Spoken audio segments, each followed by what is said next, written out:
I want to ask you to get in the Wayback Machine with me. You guys know what that is? The Wayback Machine? Okay. We're going to go way back to a time of pre-World War II America. And this is a time, this time of year, temperatures are beginning to drop, and households all over America are doing what this gentleman you see behind me doing, going down to typically a basement or a cellar and shoveling coal into a furnace to heat the home. And this was a great resource. Coal is an incredible natural resource. It's cheap, it's readily accessible to households everywhere, and it's effective. It provides a slow burn heat source for the home. Yet it has a nasty downside. Once airborne, it leaves a soot on the walls like you see here. And this creates a really unique problem to solve for, because you can't just wipe it off. Wallpaper at the time is literally made of paper. You'll damage the wall. And so households were always looking for a solution to this. And Kroger grocery chain, a national grocery store still alive to this day, went to their liquid soap manufacturer, a company called Cuddall, and said, "We have a problem that needs solved for.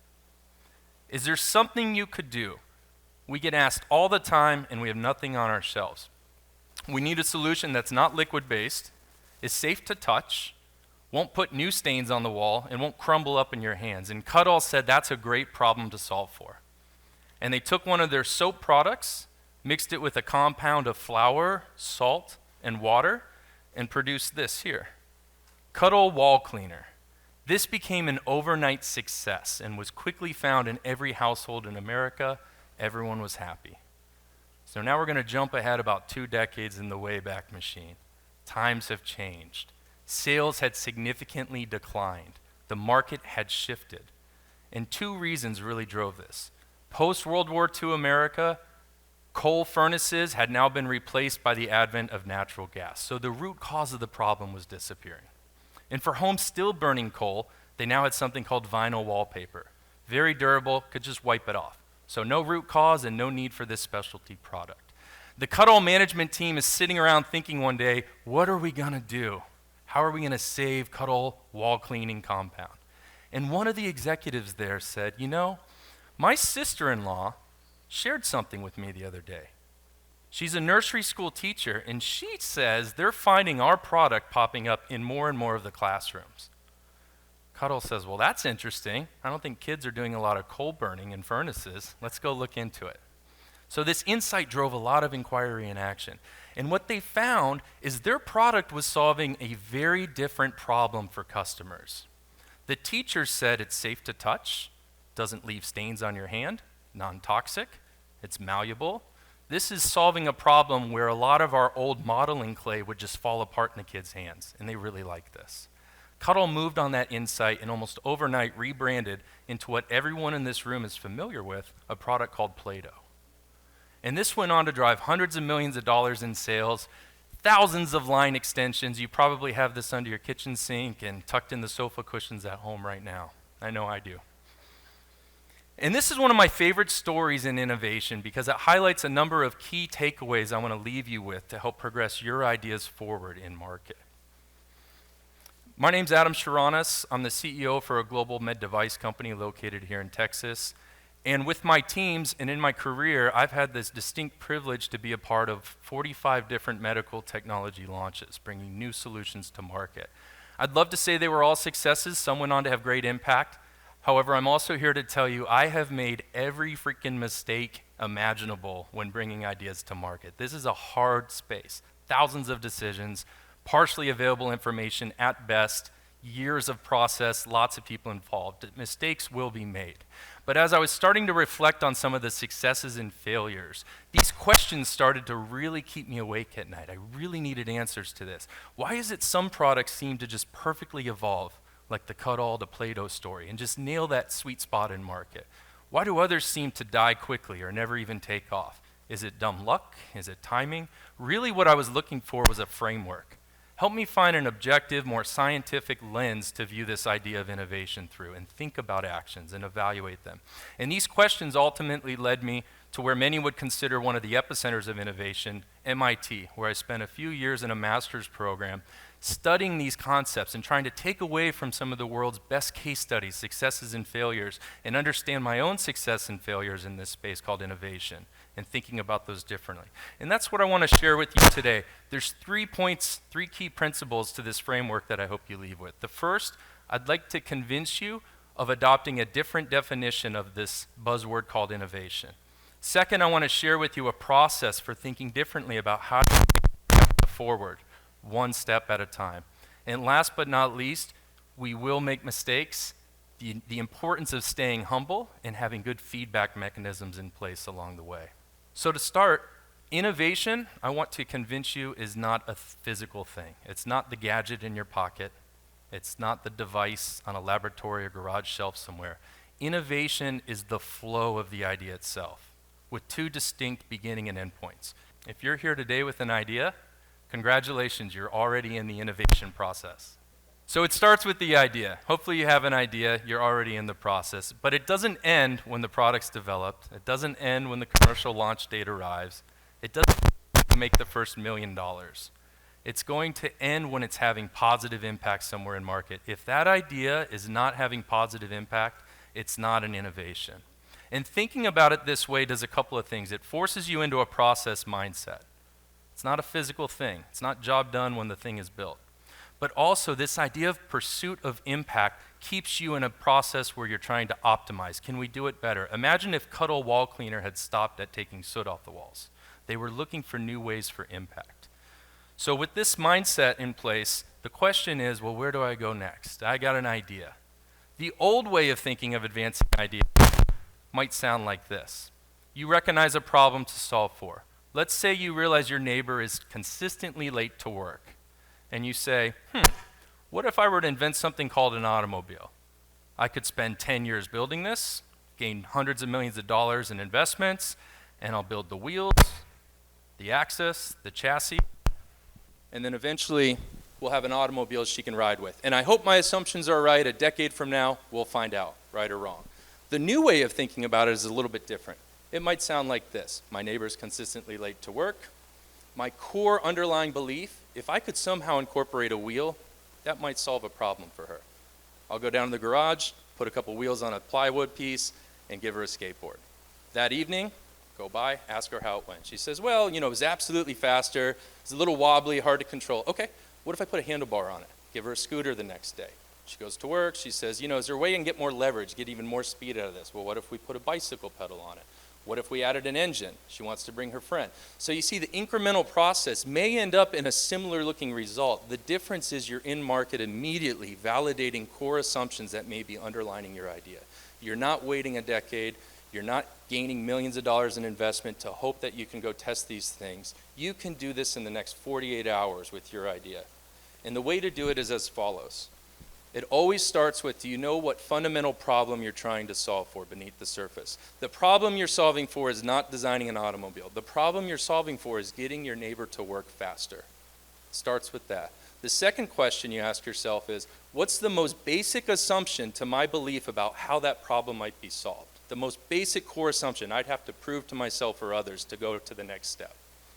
And then 2, how can I test and validate that as fast as possible? And I'm going to convince you can always do that within 24 to 48 hours.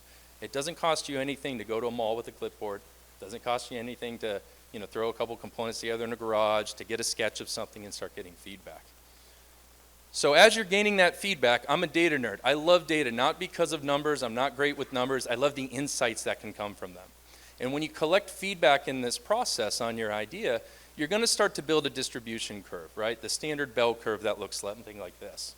And you get a ton of responses in the middle. This could be user preference surveys. It could be revenue, sales per customer. It might be likelihood to refer. Doesn't matter. It's going to distribute somewhat like this once you get to 30, 40 sample sizes. Most customers in the middle will tell you this. It's fine, I guess. Meh.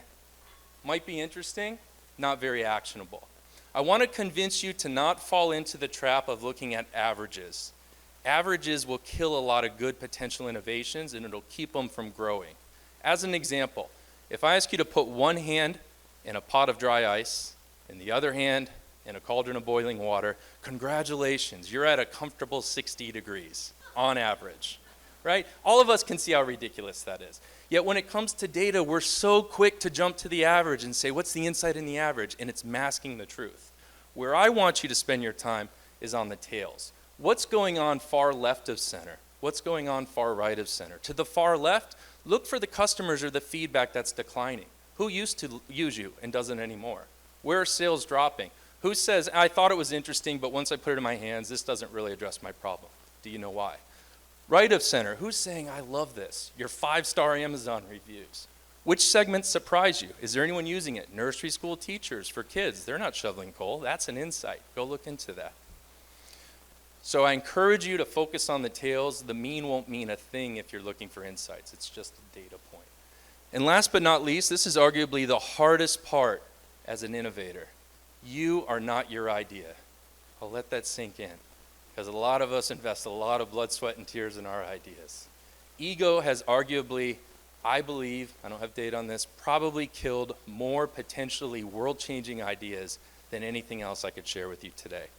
I want you to imagine, I don't know if this is true, but I like to think, what if somebody in that room during that nursery school insight where Plato was birthed said, nursery schools, we're a serious chemical company. You want us to make kids' toys? Not a chance. We can all see something like that happening. I built this company around household cleaning products. I'm not shifting, right? We all do that. There's always pet projects that linger way too long in organizations because somebody still thinks they need to keep putting it on the budget every year. And everybody knows it should have died probably 3 cycles ago. So I remember when I was early in my career thinking I'm hungry for feedback. And I was working on a particular pitch, probably took me several weeks or a month.